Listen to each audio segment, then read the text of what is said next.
जगद्गुरू संत तुकाराम महाराजांचा पालखी सोहळा बारामतीतला मुक्काम आटपून संचरच्या दिशेने मार्गस्थ झालेला आहे। तत्पूर्वी बारामतीतल्या काटेवाडी गावामध्ये पालखी विसाव्यासाठी येते आणि या ठिकाणी परेड समाजातील नलवरे कुटुंबांकडून या पालखीला धोत्र्याच्या पायघड्या घातल्या जातात। त्यांच्याशी आपण संवाद साधणार आहोत।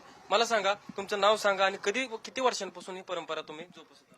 बाळासू निवृत्ती नवरे ही जी परंपरा आहे आमची 150 वर्षाची परंपरा चालू आहे। आणि ज्या पद्धतीने संत गाडगेबाबांनी स्वच्छतेचं महत्व समजून सांगितलं, देवदा कुठं आहे ते सांगितलं, त्यांच्या ह्याच्यातून आमच्या वडीलधाऱ्या मंडळींनी बाबा देवा आपलं संत मंडळी एवढी सेवा करतात तर आपण काय केलं पाहिजे, त्यातून आमच्या ज्येष्ठ मंडळींना संत तुकाराम महाराजांना पायघड्या घालायचे, धोत्र्याच्या पायघड्या घालायचे ठरवलं।